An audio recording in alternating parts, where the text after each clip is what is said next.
السلام عليكم ورحمة الله وبركاته.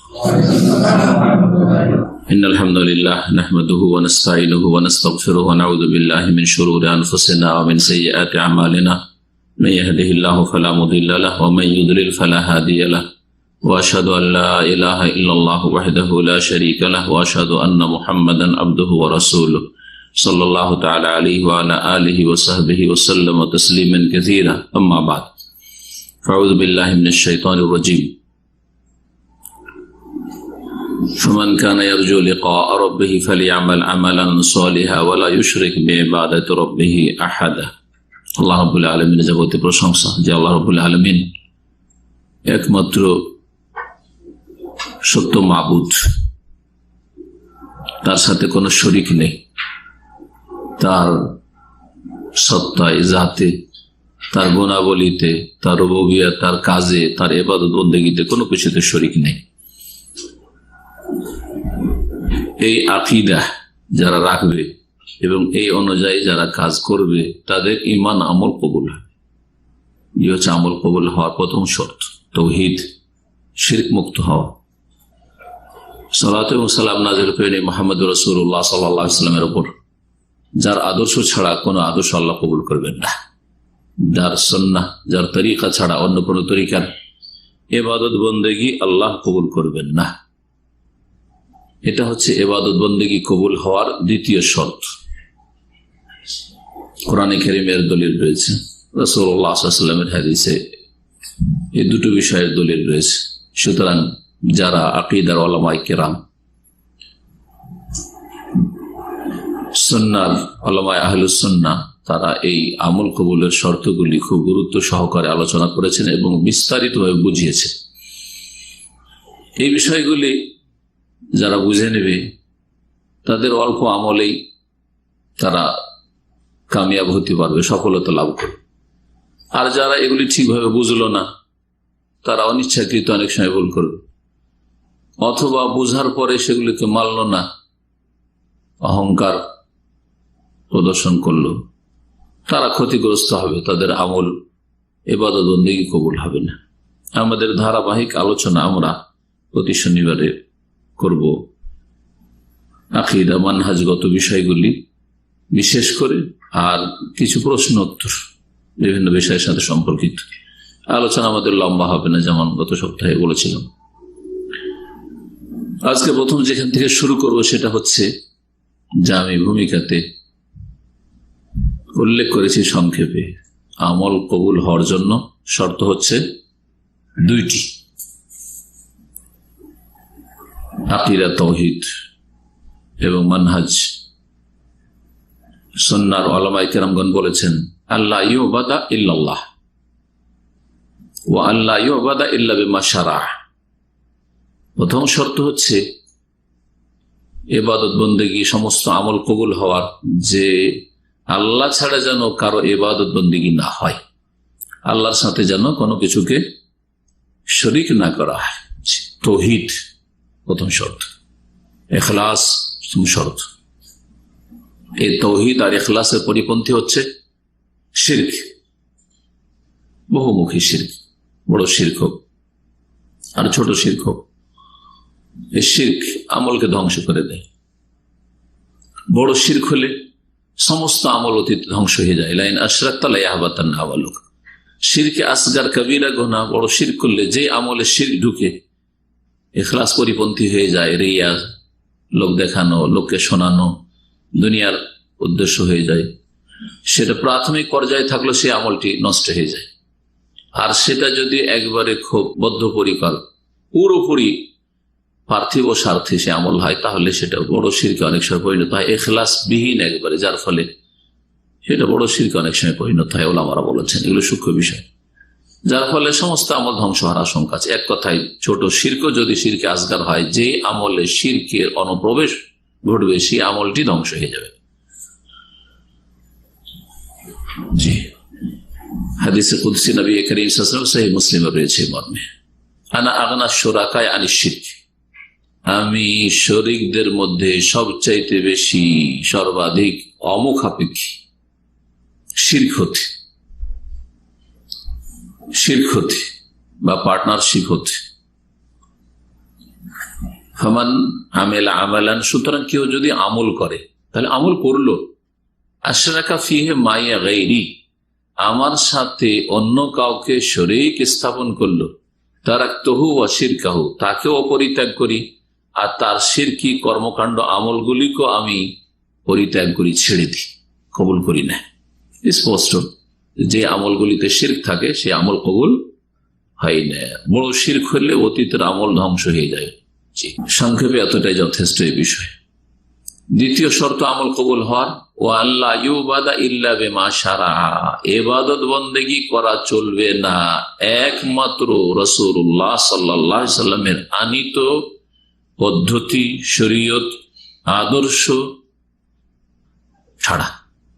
সে আদর্শ মতো ইবাদত বন্দেগী হইতে হবে, অর্থাৎ রাসূলুল্লাহ সাল্লাল্লাহু আলাইহি সাল্লামের তরিকে আসতে হবে। এই কথাটি আমার অনেক আলোচনাতে সহজ ভাষায় বলেছি, মানুষকে মোটা কথা বোঝানোর জন্য, যে এক আল্লাহর ইবাদত করবেন আর এক নবী করিম সাল্লাল্লাহু আলাইহি সাল্লামের তরিকায় ইবাদত করবেন। ইবাদত হবে এক আল্লাহর জন্য, আর ইবাদতের তরিকা পদ্ধতিটা হবে একমাত্র শেষ রাসূল খাতামুন নবীয়িন মুহাম্মদ রাসূলুল্লাহ সাল্লাল্লাহু আলাইহি সাল্লামের তরিকা আদর্শ অনুযায়ী। যদি কোন ইবাদতে বিদআতের অনুপ্রবেশ ঘটে, ইবাদত করলেন আর ওতে বিদআত ঢুকে গেল কিছু, তাহলে সে আমলটি নষ্ট হয়ে যায়। সে আমল কি হয়ে যায়? নষ্ট হয়ে যায়। সমস্ত আমল নষ্ট হবে না, যেই কাজটাই বিদআত করলো সেই আমলটা কি হয়ে যাবে? নষ্ট হয়ে যাবে। দলিল আয়েশা রাদিয়াল্লাহু তাআলা আনহা থেকে বর্ণিত হাদিস, সহিহ মুসলিমে রয়েছে, সহিহ বুখারীতে এই হাদিসটি রয়েছে, তবে অধ্যায় এর সাথেই রয়েছে, এই জন্য অনেকে সহিহ মুসলিমে রয়েছে, নাম্বারিং আপনি খুঁজে বুখারীতে পাবেন না, কিন্তু সহিহ মুসলিমে রয়েছে। মান আমিলা আমালান লাইসা আলাইহি আমরুনা ফাহুয়া রাদ্দুন, কেউ যদি কোনো আমল করে, তাহলে এও আমল করলো, লাইসা আলাইহি আমরুনা, যার উপর আমার নির্দেশ নেই বা আদর্শ নেই, যেই রকম আমার আদর্শ না, আমার আদর্শ ছাড়া, আদর্শ ব্যতিক্রম আমল করলো, ফাহুয়া রাদ্দুন, সেটা হচ্ছে প্রত্যাখ্যাত।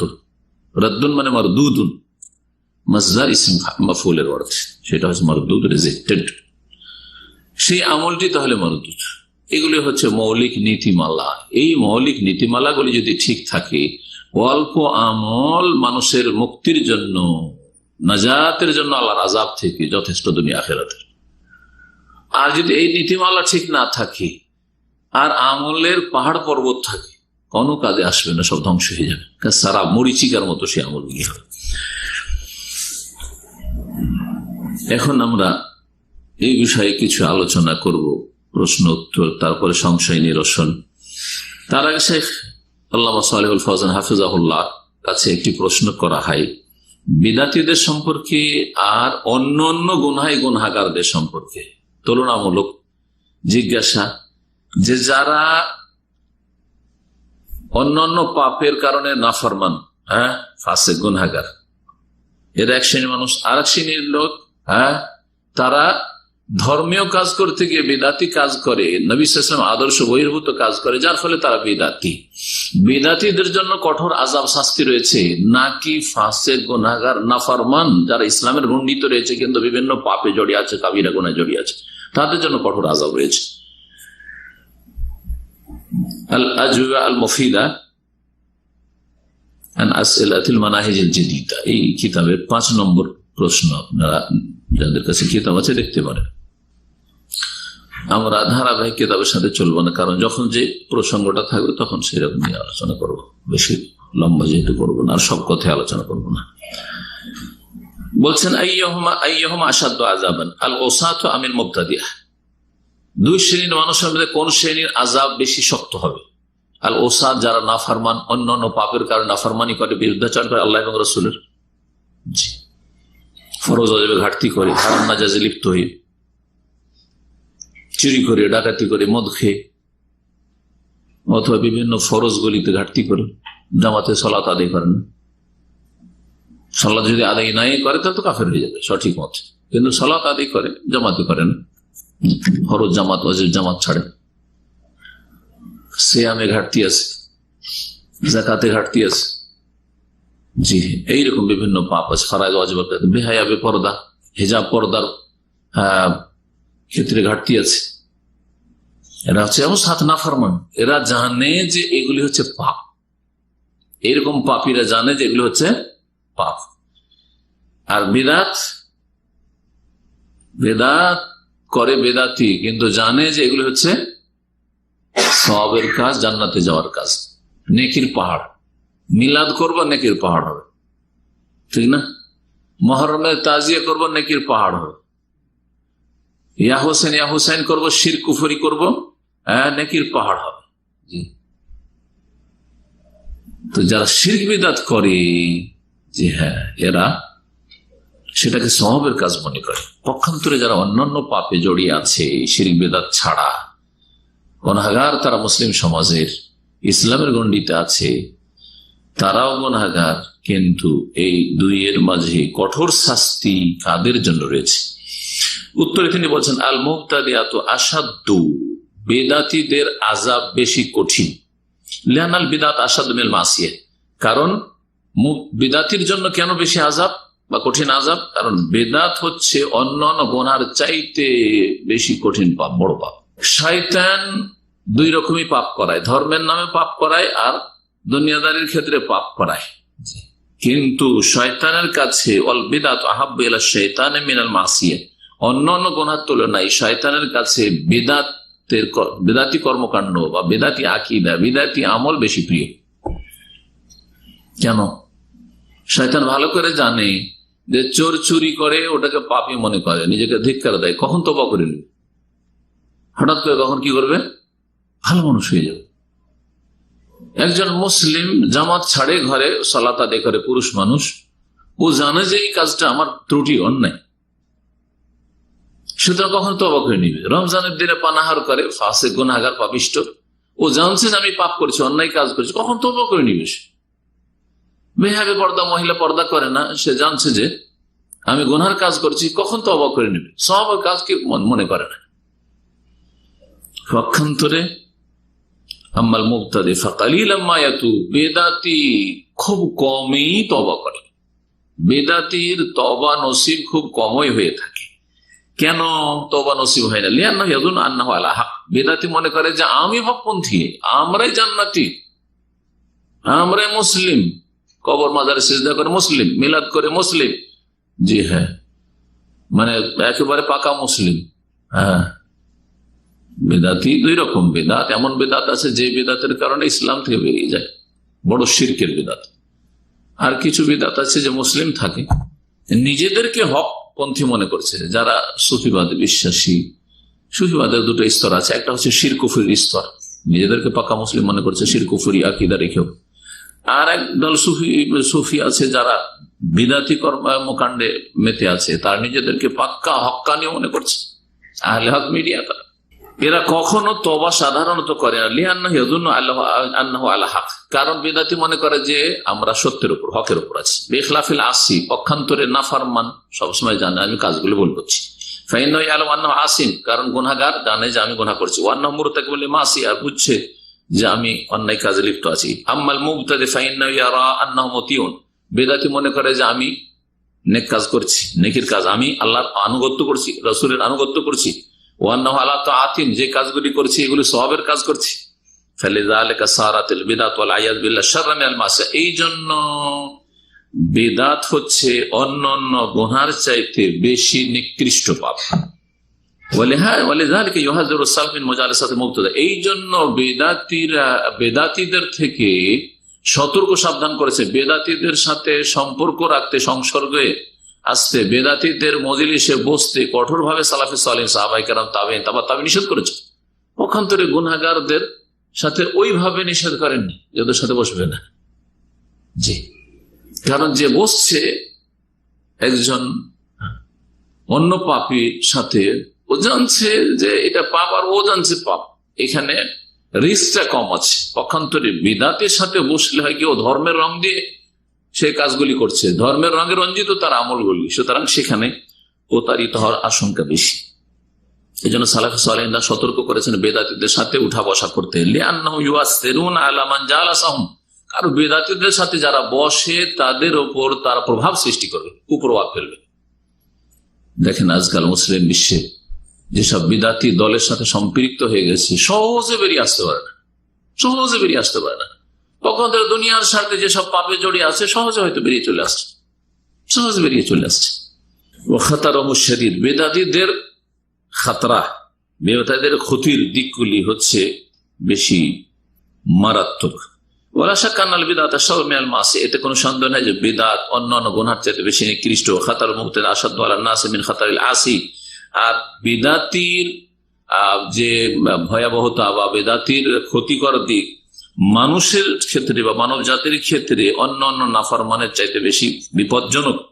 এই জন্য সালাফ সালেহিনদের একটি উক্তি রয়েছে, ইখতিসাদুন ফি সুন্নাতিন খায়রুম মিন ইজতিহাদিন ফি বিদআহ, সুন্নতের ক্ষেত্রে অল্প আমল করা বা সুন্নতের ক্ষেত্রে মধ্যম পন্থা অবলম্বন করা, শুধু ফরজটা আদায় করছে না, সুন্নত মুস্তাহাব নফল বেশি নেই,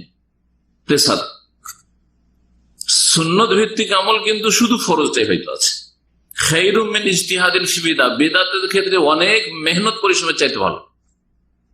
বেদাতি কাজে অনেক মেহনত, সারা দিন রাত মেহনত করলে, সারা রাত বেদাতি জিকির করছে, আপনি সারা রাত না 2-4 ঘন্টাও জিকির করলেন না ওদের মতো বেদাতি জিকির, বরং সকাল সন্ধ্যার জিকির 5 মিনিট 7 মিনিট করে লাগলো।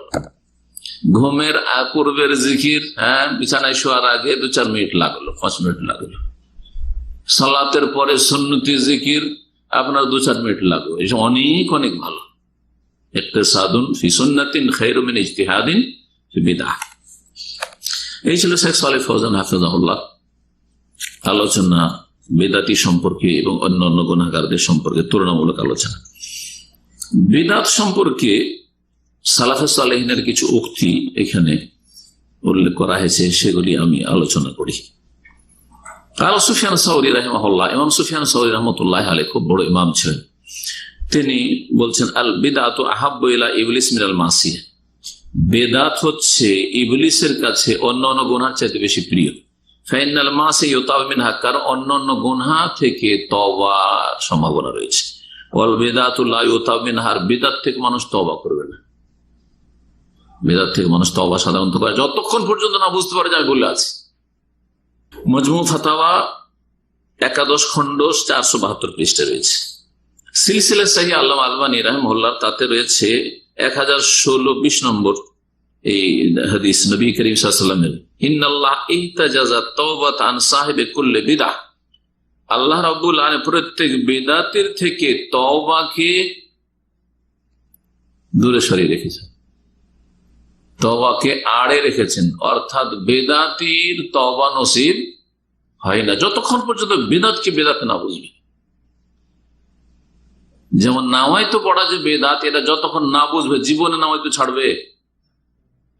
মিলাদ করা যে বিদাত, জন্মবার্ষিকী পালন করা বিদাত, যতক্ষণ না জানবে জীবনে ছাড়বে না, কারণ ও তো মনে করছে যে এগুলো জান্নাতে যাওয়ার কাজ। প্রখ্যাত তাবে হাসান বসরি রাহমাতুল্লাহ আলাইহির একটি উক্তি রয়েছে মর্মে, লা তুজালিস সাহিবা বিদাতিন, বেদাতির সাথে বসিও না। সাল্লাল্লাহু আলাইহি ওয়াসাল্লাম নিষেধ করেছেন বেদাতির সাথে বসতে। সুতরাং বর্তমান যুগে যেসব বেদাতি জামাত রয়েছে, বেদাতি জামাত রয়েছে, তাদের সাথে উঠা বসা করবেন, তাদের বৈঠকে বসবেন, দেখি কি বলে। তাবলীগ জামাত এসছে, বেদাতি জামাত নিঃসন্দেহে, দেখি ওরা কি আলোচনা করেন। আমি তো ওই জামাত টামাত করি না, তাবলীগ করি না, তো বসি। নিষেধ সালাফে সালেহিন করেছে। জামাত ইসলামী, মওদুদ ইখওয়ানি জামাত বিদআতি জামাত, স্পষ্ট না বললে আজকালকার মানুষ বুঝবে না। জি, সুতরাং বলবেন আমি বসি, কিন্তু তাদের আমি কোনো কর্মী না। এই আগুন আপনাকে কখন গ্রাস করবে? কোন বিদআতির সাথে বসা জায়েজ নেই। অনেকে বিদআতি আলেমের সাথে দেখি আমি দেখা করে আসি, বিদআতি মোল্লা এসছে এলাকায়, যাই ওদের জলসা মাহফিলে যাই, তামাশা দেখতে যে আমাদের সহি আকীদার ভাইরা, না জায়েজ নয়, ধ্বংস করবে। এইরকমই অনেক জঙ্গি মনোভাবের, খারেজি মনোভাবের কিছু বিদাতি রবিদাতি খারেজিরা, এইরকম কিছু মোল্লা হুজুর আছে, তাদের সাথে উঠা বসা করতে কি অনেক আমাদের দিনী ভাইরা ক্ষতিগ্রস্ত হয়েছে। জি, অনেক দিনী ভাইরা ক্ষতিগ্রস্ত হয়েছে। একবার গেছে এইরকমই খারেজি মোল্লাকে জিজ্ঞাসা করতে, ওকে মানে এ করার জন্য ওর সাথে বহস করতে গেছে কিছু ছাত্র। আর সেই সময় প্রশাসন পক্ষ থেকে রেড হয়েছে, সবগুলিকে ধরে নিয়ে গেছে। কয়েক বছর আগের ঘটনা। দেখেন, এটা পার্থিব ক্ষতি আর দিনই ক্ষতি তো আছেই। কারণ প্রশাসন লোক যখন ধরতে আসবে তখন বলবে যেগুলো ছাত্রে বসে আছে, অথচ ওই খারেজি মোল্লাকে কণ্ঠাসা করার জন্য এবং ওকে লাজবাব করার জন্য ওকে কিছু প্রশ্ন করে হয়তো হস্তনিষ্ঠ করব, অথবা তাকে এ করবো, আমরা বাহাস করবো, তার সাথে তর্ক করবো, এই জন্য গেছে। না না না, আপনি বসতে যাবেন না বেদাতির সাথে। জানেন যে খারেজি খারেজির সাথে বসবেন না, জানেন যে রাফেজি শিয়ার সাথে বসবেন না, জানেন যে বিদাতি ইখওয়ানি জামাতি তাবলীগি বসবেন না, আপনি বসবেন না তার সাথে। এটাই হচ্ছে শরীয়ত। আজকাল ফিল্ডে যারা দাওয়াতি কাজ করছে তাদের অনেক এই দায়ীগুলোকে সহিহ আকীদার দায়ী বলে চালিয়ে দেওয়া হচ্ছে, অথচ তারা হয়তো জামাতপন্থী দায়ী, মওদুদীপন্থী দায়ী, আর না হইলে তবলীগপন্থী দায়ী, আত্মগোপন করে আছে। আর তাদের দুই একটা ভালো চারটা ভালো কথার মধ্যে বিষ মিশানো আছে। আর বললেন যে সহিহ আকীদার আপনার কি জ্ঞান আছে, আপনি সহিহ আকীদার কি বুঝেন, সহিহ মানহাজের কি বুঝেন? ওদের সাথে কেন বসছেন, ওদের আলোচনা কেন শুনছেন? সেই বসাটা সরাসরি হইতে পারে মজলিসে, অথবা অনলাইনে দেখি কি বলছে একটু শুনি। অথচ জানছেন যে এরা হচ্ছে এই বেদাত ঘেঁষা, এই বেদাতি দলের সব দায়ী। সুতরাং সতর্ক, সাবধান। এই বিষয়গুলি খুলে না বললে আমাদের সহিহ আকীদার নতুন নতুন যে ভাইরা আসছে, এক গর্ত থেকে উঠে এসে আর এক গর্তে গিয়ে আছাড় খেয়ে পড়ে যাচ্ছে। হাসান বসরি রাহিমাহুল্লাহ বলছেন, লা তুজালিস সাহিবা বিদাতিন, বিদাতীদের সাথে বসিও না। ফাইন্নাহু ইউমরিজু কলবাক ওয়া ফাইন্নাহু ইয়ামরাদু কলবুকা। বিদাতীদের সাথে বসলে তোমার অন্তর ব্যাধিগ্রস্ত হয়ে যাবে, রোগী হয়ে যাবে। অন্তর কি হয়ে যাবে? রোগী হয়ে যাবে। আল এতেসাম এবং সাতেবে প্রথম খন্ডে 172 পৃষ্ঠ, আল বিদাত ওয়ান নাহি আনহা পৃষ্ঠা হচ্ছে 54। এবং সাতেবে রাহিমাহুল্লাহ তো খুব শক্ত কথা বলেছেন বিদাতীদের সম্পর্কে। বিদাতীদেরকে কঠোর শাস্তি দেওয়ার কথা বলেছেন। যে কোনো যুগের প্রশাসনকে, খলিফাকে, মুসলিম শাসককে যে তাদের কঠোর শাস্তি দাও, কারণ এদের অনিষ্ট হচ্ছে বড় ভয়াবহ, ধর্মের রঙে রঞ্জিত এদের কথাবার্তা। সুতরাং মানুষ বিভ্রান্তির শিকার হচ্ছে। শাইখুল ইসলাম ইবনে তাইমিয়া রাহিমাহুল্লাহর উক্তি দিয়ে শেষ করছি বিষয়টি, বিদাত এবং বিদাতীদের ভয়াবহতা। ইয়াকুলু শাইখুল ইসলাম ইবনে তাইমিয়া রাহিমাহুল্লাহ ফি খাতারে আহলিল বিদআহ, বিদাতীদের ভয়াবহতা সম্পর্কে এবং এরা যে বড় বিপজ্জনক মুসলিম উম্মার জন্য, এই সম্পর্কে সতর্ক করতে গিয়ে বলেন, ওয়ালাউল্লাহ মান ইয়াকিমুহুল্লাহু লিদাফই দারারি হাউলাই ইয়ানি আহলাল বিদআহ লাফাসাদাদ দ্বীন। যদি আল্লাহ রাব্বুল আলামিন বিদাতীদের অনিষ্ট প্রতিরোধ করার জন্য, বিদাতীদের শার অনিষ্ট দূর করার জন্য আল্লাহ যদি কিছু এমন আলেম ওলামায় হোক অথবা মুসলিম শাসক হোক আহলে সুন্নাহ, তাদেরকে না নিযুক্ত করতেন এসব কাজে, লাফাসাদাদ দ্বীন, তাহলে দিন ধ্বংস হয়ে যেত, সহি দিন ধ্বংস হয়ে যেত। সহি আকীদার আলেম ওলামাদের মেহনত, আইম্মায়ে কেরামদের, আর তার সাথে সাথে মুসলিম আহলে সুন্নাহর উলামায়ে কেরাম যারা আহলে সুন্নাহর শাসক, তাদের যে আল্লাহ রাব্বুল আলামিন পার্থিব ক্ষমতা দিয়েছেন সুলতান, এই দুটো যদি না থাকতো লাফাসাদ ওয়া কানা ফাসাদু আযম মিন ফাসাদ ইস্তিলাইল আদু মিন আহলিল আরদ। আর এই বিপর্যয় যে মুসলিম উম্মার বিপর্যয় নেমে আসতো বিদাতীদের কারণে, এটা কোন মুসলিম দেশে কাফেরদের আধিপত্য কায়েম হলে বা কাফেররা যদি দখল করে নিত কোন মুসলিম দেশ, তাতে যে অনিষ্ট রয়েছে, ক্ষয়ক্ষতি রয়েছে, তার চাইতে বেশি মারাত্মক। কাফের যদি কোনো দেশ দখল করে নেয় তাহলে সেখানে শাসন ক্ষমতা দখল করলো, কিন্তু মানুষের আকীদা নষ্ট সহজ করতে পারবে না। জি, বোঝা গেছে কিনা? কিন্তু বিদাতি আলেম সমাজকে যদি প্রতিরোধ না করা হয়, তাদেরকে যদি নির্মূল না করা হয় মুসলিম শাসক আহলে সুন্নাতের শাসকদের মাধ্যমে আর কোরআন সুন্নাহ আলেম ওলামাদের মাধ্যমে, তাহলে এরা মানুষের অন্তরে অন্তরে ঢুকে পড়েছে, এদের বদ আকীদা। وكان فساد آدم من فساد استيلاء العدو من أهل الحرب فإن هؤلاء إذا استولوا لم يفسدوا القلوب। কারণ কাফের শাসক যদি কোথাও আধিপত্য কায়েম করে তাহলে তারা অন্তরের উপর আধিপত্য কায়েম করতে পারে না, মানুষের অন্তরের উপর রাজত্ব করতে পারে না। ওমা ফিহা মিনাদ দ্বীন ইল্লা তাবান, জি আম্মা, আর যেটুকু কাফেররা ধর্ম নিয়ে এসছে আর আসলে সে দুনিয়ার গরজে, সুতরাং সেখানে ওই রকমের প্রভাব সৃষ্টি করতে পারবে না। ক্ষতি অবশ্যই আছে কিন্তু তুলনামূলক বলছে। আম্মা উলাইকাল মুবতাদিয়া ফাহুম ইউফসিদুনাল কুলুবা ইবতিদান, আর বেদাতি আলেম সমাজ, বেদাতি সংগঠনগুলি, বেদাতি যারা দোয়াতু দলাল গুমরাহ দায়ী বিভিন্ন ফিরকার, এরা মানুষের অন্তরে বিপর্যয় সৃষ্টি করবে, অন্তরকে ধ্বংস করে দেবে বদ আকীদা দিয়ে। শুরুতে প্রথমখানে মজমুল ফাতাওয়া 28তম খণ্ড 232 পৃষ্ঠা। এখানে আজকে এই মানহাজ সম্পর্কে কিছু কথা বললাম, আর বিদআত সম্পর্কে বিশেষ করে বিদআত সম্পর্কে আলোচনা চলছে। আর দুই একটি সংশয় নিরসন করব, আগে একটি প্রশ্ন উত্তর দেব। একটি বিষয় আমি এর আগে আলোচনা করেছি কোন এক আলোচনায়, যাতে বলেছি যে এই যে নীতিমালাগুলো শুনলেন, যদি বড় শিরক থাকে কারো আকীদা আমলে তাহলে অতীতের সমস্ত ধ্বংস হবে। ছোট শিরক যদি থাকে অথবা বিদআত থাকে তাহলে যে আমলে ছোট শিরক থাকবে, বিদআত থাকবে, সে আমল ধ্বংস হয়ে যাবে, নষ্ট হয়ে যাবে। এটা হচ্ছে আহলে সুন্নাত ওয়াল জামাতের আইম্মায়ে কিরাম, আইম্মায়ে আরবা, আবু হানিফা, শাফিঈ, মালিক, সবারই এটাই হচ্ছে আকীদা মানহাজ। এটা হচ্ছে সালাফে সালেহিন আকীদা মানহাজ, সাহাবায়ে কেরাম, তাবেঈন, তাবা তাবেঈনের। এর ভিত্তিতে আমি বলেছি কেউ যদি বলে নাওয়াইতা নাসুম গাদান, উদাহরণস্বরূপ আমি আগামীকালকে রোজার নিয়ত করছি, বলছে না বিদাতিরা, বলছি তাদের বিদাতি আলেম সমাজ দোয়াতুল দলাল শিখাচ্ছে এগুলো, বা এই ক্ষেত্রে শিথিলতা অবলম্বন করছে, বলা জরুরি না। দেখেন ওদের ধোঁকাবাজ উঠে নিয়ত সম্পর্কে যদি জিজ্ঞেস করে, ওদের মধ্যে যারা ভালো বিদাতি আলেম সমাজে যারা ভালো কি বলে জানেন, বলে যে নিয়ত পড়া জরুরি না, জায়েজ না বলবে না, বিদআত বলবে না, কি বলবে, জরুরি না। এর অর্থ কি বেরোয়?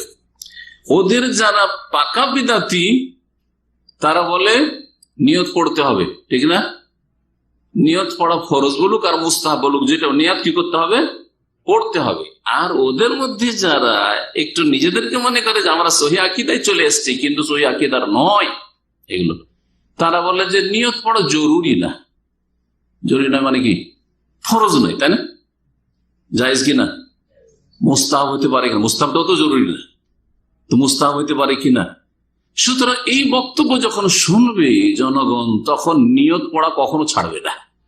এতটা শুধু মডিফাইড হবে যে এটা ফরজ নয় নিয়ত পড়া, হ্যাঁ নিয়ত অন্তরে করাটা ফরজ, আর নিয়ত পড়াটা জরুরি না, তবে করলে করা যেতে পারে বা করা ভালো, ঠিক কিনা? তাহলে বেদাতিকে বেদাতি রেখে দিল, বেদাতিকে কি করলো, বেদাতি করে রেখে দিল। এই কাজটাই করেছে। নাম নিতে চাই না, যাকে আজকাল আল্লামা আল্লামা বলা হচ্ছে বাংলাদেশ, তার একটা বক্তব্য আমি নিজে কানে শুনেছি। জিজ্ঞাসা করেছে প্রশ্নকারী যে নিয়ত পড়া কি ইসলামে পড়তে হবে, বলছে নিয়ত পড়া জরুরি না। এটা তার উত্তর। এটা হচ্ছে ওদের মধ্যে যারা একটু ভালো, তারা কিভাবে বেদাত ছড়াচ্ছে মানুষের অজান্তে মুসলিম সমাজ, আর বেদাতি কি বেদাতি রেখে দিচ্ছে। আমি যখন এই আলোচনায় বললাম যে কেউ যদি বলে আমি আগামীকালকে রোজার নিয়ত করেছি, তো তার রোজা হবে না, তো এই আমার বক্তব্যটা কে রেখে কেউ প্রশ্ন করছে যে কেউ যদি আমি আগামীকালকে নিয়ত করছি রোজার, এটা বলে তো নাকি রোজা হবে না? বলছে না, রোজা হবে। কি বলছে? রোজা হবে। কেন রোজা হবে? জি হ্যাঁ, ওর যুক্তি হচ্ছে ওই তওবার হাদিস। যুক্তি হচ্ছে কি? তওবার হাদিস। তওবা করলে আল্লাহ কি হন? খুব খুশি হন, তাই না? এই হাদিস আপনাদেরকে শুনেছি, সহিহ মুসলিমের 4932 নম্বর হাদিস। এবং হাদিস থেকে যে এই বিদাতি বক্তার বা বেদাতি মুফতির পদস্খলন ঘটেছে, হ্যাঁ গুমরাহি হয়েছে, এটা আজকে স্পষ্ট করি। বলছে রাসূলুল্লাহ সাল্লাল্লাহু আশাদ্দু ফারাহান বিতওবাতি আবদিহি, আল্লাহ তার বান্দার তওবাতে অধিক খুশি হন। হে না ইয়াতুবু ইলাইহি, যখন আল্লাহর কাছে তওবা করে। কার চাইতে বেশি খুশি হন? কার চাইতে বেশি খুশি হন, কার চাইতে অধিক খুশি হন? মিন আহাদিকুম কানা আলা রাহিলাতি, ওই ব্যক্তির চাইতে যেই ব্যক্তি তার উটের পিঠে চড়েছিল, বেআরদিন ফালাতিন, খোলা ময়দানে, মরুভূমিতে, জনহীন এলাকায়। ফানফালাতাত মিনহু, আর হঠাৎ করে তার বাহনটা, উটটা তার কাছ থেকে ছুটে কোথাও পালিয়ে গেল। হয় ছুটে পালিয়ে গেল, যেমন এই হাদিস রয়েছে, আর এক হাদিস রয়েছে যে যেভাবে হোক সে সেখান থেকে সেই, আর এটা এই ফানফালাতাত দিয়ে তফসিল করছি, তার কাছ থেকে মোট কথা হাত ছাড়া হয়ে গেল, যেভাবে হোক না কেন উটটা তার হাত ছাড়া হয়ে গেল। ইনফালাত মানে ছুটে যাওয়া। ওই উটের পিঠে কি ছিল? ও আলাইহা তাআমুহু ওয়া শারাবু, উটের পিঠের উপরে তার খাদ্যের ব্যবস্থা ছিল, ওতেই তার পানি ছিল, ওর কাছে কিছুই নেই। ফাআইসা মিনহা, ওকে ধরতে পারলো না, নিরাশ হয়ে গেল, আর ধরতে পারলাম না, সরি, পালিয়ে গেল, বা কোথায় চলে গেছে দেখতে পায় না, হয়তো বেখেয়াল ছিল, যেটাই হোক না কেন। ফাআতা শাজারাতান ফাতাদা ফি যিল্লিহা, একটা গাছ খুঁজে, মরুভূমিতে গাছ পাওয়া যায় না আরব দেশে, একটা গাছ খুঁজে গাছের তলে আসলো, আর বললো যে কোথাও তো আশ্রয় নেওয়ার জায়গা নেই, গাছের ছায়াতে শুয়ে পড়ি, যতক্ষণ বাঁচি।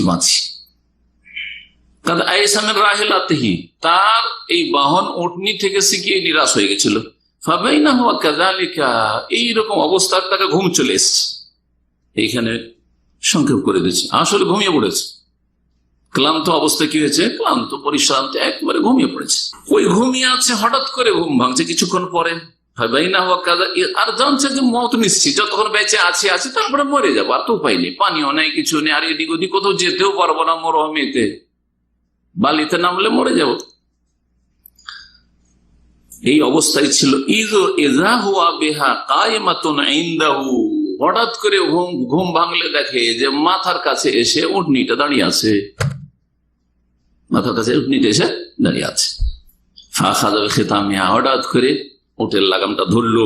সুম্মা কাল মিন শিদ্দাতিল ফারাহ, এত খুশি হয়েছে, মরে যাওয়া অবস্থায় আবার নতুন করে প্রাণ ফিরে আসলো। কত মানুষের খুশি হয়, তাই না? খুশি হয়, খুশিতে মানুষ দিশেহারা হয়ে যায়। খুশিতে অনেক সময় মানুষ কি হয়ে যায়? দিশেহারা। খুশিতে মানুষ কাঁদতে লাগে, বেশি খুশি হইলে কাঁদতে লাগে, বেশি খুশি হইলে মানুষ হুঁশ হারা, দিশেহারা, কি বলছে কি করছে ও হুঁশ নেই তার, এরকম হয়ে যায়। এই ব্যক্তি ওই রকম হুঁশ হারা হয়ে অনিচ্ছাকৃত বলেছে আল্লাহুম্মা আনতা আবদি, আল্লাহর শুকরিয়া করতে গিয়ে বলছে আল্লাহুম্মা আনতা আবদি ওয়া আনা রাব্বুকা, হে আল্লাহ, হে আল্লাহ, আল্লাহুম্মা আনতা আবদি, তুমি আমার বান্দা, তুমি আমার বান্দা, ওয়া আনা রাব্বুকা, আমি তোমার রব, আমি তোমার মালিক। কথাটা কুফরি কিনা? বড় কুফরি না? কথাটা ফেরাউনের কথা কিনা? কথা তো মারাত্মক। কিন্তু নবী সাল্লাল্লাহু আলাইহি ওয়াসাল্লাম আখতা মিন শিদ্দাতিল ফারাহে, প্রচন্ড খুশির তাড়নায় সে ভুল করে ফেলেছে অনিচ্ছাকৃত, ঠিক না? এখন এখান থেকে সে যুক্তি পেশ করে এই বিদাতি হুজুর কি করেছে, সহিহ আকীদার দাবিদার বলছে যে যেখানে আনতা আবদি, হে আল্লাহ তুমি আমার বান্দা বলে কাফের মুশরিক হলো না সে, আল্লাহ খুশি হলেন বড়। আল্লাহ মানুষের তওবাতে এত খুশি হন, এটার সাথে তুলনা করা হয়েছে, কিন্তু একে কাফের বলা হয়নি, তাই না? একে কাফের বলা হয়নি যে তুমি বড় কাফের হয়ে গেলে, এই কথা বলা হয়নি। তো বড় কুফরি কথা বলে যখন বড় কুফরি হলো না, তো কেউ যদি নাওয়াইতা নাসুমা গাদান, মানে আগামীকালকে রোজা রাখছি, অথচ রোজাটা আজকের, তাহলে রোজা কেন নষ্ট হবে? বুঝতে পারছি তো? আগামীকালকে রোজা রাখছি অথচ রোজা আজকের রাখছি, কেন? সহুর করছে রাত্রে, সন্ধ্যাবেলা চাঁদ উঠেছে, তো রোজা তো আলিয়মের, টুডে, আজকের, কিন্তু রোজা গাদা না, নাওয়াইতা নাসুমা গাদার, প্রতিদিন বলছে আগামীকালকে, আগামীকালকে, আগামীকালকে, বলছে না? বলছে না? এই বিদাতি গদবাধা নিয়তে আগামীকালকে রোজা, তো বলছে যে না না না, ওর রোজা হয়ে যাবে, কারণ সে, তার বলাটা আর এই লোকের বলাটা একই। এই লোকের বলাতে যেমন কুফরি হলো, কাফের হলো না, ঠিক তেমনি যে নাওয়াইতা নাসুমা গাদান প্রতিদিন বলছে আগামীকালকে রোজা, আগামীকালকে রোজা রাখবো, সেই ব্যক্তির আমল নষ্ট হবে না, কবুল হবে, তার রোজা কবুল হবে। বুঝতে পারছো যুক্তিটা? এর খণ্ডন দুই দিক থেকে করছে। প্রথম কথা, এই লোকটি যে বলেছে হে আল্লাহ তুমি আমার বান্দা, সে ইচ্ছাকৃত বলেছে না অনিচ্ছাকৃত? অনিচ্ছাকৃত, ঠিক না? আর যে প্রতিদিন বলছে নাওয়াইতা নাসুমা গাদান, আগামীকালকে রোজা নিয়ত করছি, সে ইচ্ছা করে বলছে অনিচ্ছাকৃত বলছে? ইচ্ছা করে বলছে। পার্থক্য হয়ে গেল। তাই 2 নম্বর পার্থক্য, এই লোকটি যে বলেছে হে আল্লাহ তুমি আমার বান্দা, সে একবার বলেছে না বহুবার বলেছে? 30 বার বলেছে। আর বিদাতি 30 রোজাতে 30 বার বলে নাওয়াইতা নাসুমা গাদান, নাওয়াইতা নাসুমা গাদান, প্রতিদিন সাহারির সময় কি বলে? নাওয়াইতা নাসুমা। দ্বিতীয় পার্থক্য হলো না? এই কথাটি প্রতিদিন সে বলছে, ঠিক না? বলবে যে ও তো বুঝে না, আরবি বুঝে না, তো ইসলাম না বুঝে পালন করা জায়েজ তার না? ইসলাম বুঝতে হবে তাকে যে আমি কি বলছি, অবশ্যই বুঝতে হবে যে আমি কি বলছি। দিন শিখা ফরজ, এতটা শিখা ফরজ, অবশ্যই ফরজ। কথা বোঝা গেছে না? একটা পার্থক্য হলো। এটা তো একটা পয়েন্ট ছিল, একটা দিক ছিল যে কেউ যদি আগামীকাল আমি রোজার নিয়ত করেছি তো তার রোজা নষ্ট হবে, এটা হচ্ছে আমার কথা, আমি বলেছি। এর একটা যুক্তি এটা পেশ করেছি। কি যুক্তি? যে যেহেতু সে প্রতিদিন রোজা রাখছে আজকের, আর মুখে বলছে নিয়ত যে আমি নিয়ত করছি কিসের? আগামীকালকের, তো আজকে রোজাই হইল না তার, সুতরাং রোজা হবে না। এই ক্ষেত্রে যে সংশয় তুলেছে সেই সংশয় তাহলে অসার, ঠিক না? এই যুক্তি দলিল তার ঠিক নয়। 2 নম্বর, এই রোজা নষ্ট হওয়ার কারণ সেটা তো ওখানে আমি বলিনি, আজকে বলি। অন্য আলোচনা তো রয়েছে, কিন্তু ওই প্রসঙ্গ হয়তো বলিনি। অনেক সময় স্বল্পতার জন্য চারিদিক থেকে বিস্তারিত বলা হয় না। আর একটা দিক রয়েছে, মানুষ বিদাতে আমল করলে তার আমলটা কবুল হয় না। রোজা শুরু করছে, সিয়াম শুরু করছে সুহুর দি, আর বলছে নাওয়াইতা নাসুমা গাদান, তাহলে রোজার মধ্যে বেদাত ঢুকলো না? রোজা হচ্ছে ইবাদত, ঠিক না? আর রোজাতে বেদাত ঢুকলো না? আর যে কোনো এবাদতে যদি আমলে বেদাতে অনুপ্রবেশ ঘটে, বেদাত ঢুকে, তাহলে সেই আমল কবুল হবে না। হাদিস একটু আগে বললাম, মান আমেলা আমালান লাইসা আলাইহি আমরুনা ফাহুয়া রাদ্দুন। এক ব্যক্তি রোজা রাখলো আর নাওয়াইতা নাসুমা গাদান বললো, যেটা নবী সাল্লাল্লাহু আলাইহি ওয়াসাল্লামের আমর নয়, নবী সাল্লাল্লাহু আলাইহি ওয়াসাল্লামের আদর্শ নয়, সুতরাং সেই রোজা হচ্ছে প্রত্যাখ্যাত। তাহলে 2টি কারণে রোজা প্রত্যাখ্যাত, 2টি কারণে রোজা প্রত্যাখ্যাত। প্রথম কথা, রোজা রাখছে আজকের আর প্রতিদিন বলছে আগামীকালকের, একদিন অনিচ্ছাকৃত, আর সারা জীবন অনিচ্ছাকৃত আপনার। আর শুধু একটা মাস নয়, সারা জীবন প্রতি বছর রোজা রাখছে। ফরজ রোজা রাখলো এরকম, নফল রোজা রাখলো এরকম, আশুরা রোজা রাখলো এরকম, আরাফা রোজা রাখলো এরকম, সাহারি খেলে নাওয়াইতা নাসুমা গাদান। আর দলিল পেশ করবেন এটা কিভাবে বেদাত ছড়াতে চাইছেন আর মুসলিম সমাজকে ধোঁকা দিতে চাইছেন। কথা বুঝতে পারছেন? জি, আশা করি এই বিষয়টি স্পষ্ট হয়েছে। আর একটি কথা এখানে পয়েন্ট উল্লেখ করা জরুরি, সেটা হচ্ছে দেখেন, একবার কেউ যদি ভুল করে আর সেটা সাগীরা হয়, তাহলে সাগীরাই থাকবে। সাগীরা গুনাহ যদি হয় আর একবার ভুল করে, তাহলে কি হবে? সেটা ছোট গুনাহ হবে, সাগীরা গুনাহ হবে। কিন্তু সাগীরা গুনাহ যদি বারবার করতে থাকে তাহলে কাবীরা হয়ে যাবে। যেই ব্যক্তি একবার ধরেন ভুল করলো, তার একবার ভুল, আল্লাহ আনতা রাব্বি বলে দিচ্ছে, আনতা আবদি, হে আল্লাহ তুমি আমার বান্দা, একবার ভুল করেছো, তার তো অনিচ্ছাকৃত, সেটা অবশ্য কাবীরা। যদি সাগীরা হইতো তাহলে কি হইতো? সাগীরা হলে ছোটই থাকতো সেটা একবার। কিন্তু যেই ব্যক্তি প্রতিদিন বলছে নাওয়াইতা নাসুমা গাদান, যদি ধরে নিজে এই ভুলটা সাগীরা, এই বেদাতটাকে সাগীরা গুনাহ যদি ধরি, বেদাত অবশ্য কাবীরা গুনাহ, কিন্তু বেদাত যদি সাগীরা গুনাহ ধরে নি, একদিন করলে, জীবনে কেউ একদিন যদি রোজাতে বলে নাওয়াইতা নাসুমা গাদান, তো ধরে নিলাম সাগীরা, কিন্তু প্রতিদিন বললে সেটা কি হয়ে যাবে? কাবীরা হয়ে যাবে। জি, আল বিদআতু বা সাগাইরু, সাগীরা গুনাহ সম্পর্কে আহলে সুন্নাত বিদআত নাই, সাগাইরু সাগীরা গুনাহ ইযা তাকাররারাত, বারবার যদি হইতে থাকে, তুসবিহু কাবীরাতান, সেটা কাবীরা হয়ে যায়। এটা আহলে সুন্নাত ওয়াল জামাতের আকীদা। আপনি মহিলার দিকে একবার তাকালেন, সাগীরা গুনাহ, কিন্তু যদি বারবার আপনার অভ্যাস বানিয়ে নেন যে আমি মহিলার দিকে তাকাবো, বা আপনি মহিলার ছবির আসক্ত হয়ে গেছে, যার ফলে ফেসবুকে ইউটিউবে আপনি খারাপ ছবি দেখছেন, আপনি উলঙ্গ অর্ধ উলঙ্গ ছবি দেখছেন, সাগীরা হইলো, সেটা কি হয়ে যাবে? বারবার দেখার কারণে সেটা কি হয়ে যাবে? কাবীরা হয়ে যাবে। ঠিক তেমনই প্রতিদিন যারা নাওয়াইতা নাসুমা গাদান বলছে, যদি বলি যেটা সাগীরা গুনাহ হইলো, তারপরে সেটা বারবার বলার কারণে কাবিরা বেদাত হয়ে যাবে, কাবিরা গুনাহ হয়ে যাবে। বেশ কিছু সূরা বা আয়াত কোরআনে কারিমে রয়েছে যে আয়াতগুলির শেষে কিছু বলা আমাদের মুসলিম সমাজে প্রচলন রয়েছে। জি আছে না? তার মধ্যে কিছু সহিহ রয়েছে, কিছু জয়ীফ রয়েছে। আমরা অনেকে সম্পর্কে ক্লিয়ার ধারণা রাখি না। এই ধারণাটা আজকে দিতে চাইব। তাহকিকি ধারণা বা গবেষণামূলক একটা সহিহ এই সম্পর্কে ধারণা। যেমন সূরা ফাতিহার পরে ওয়ালাদ-দাল্লিন পরে কি বলছি? আমিন বলছি, ঠিক না?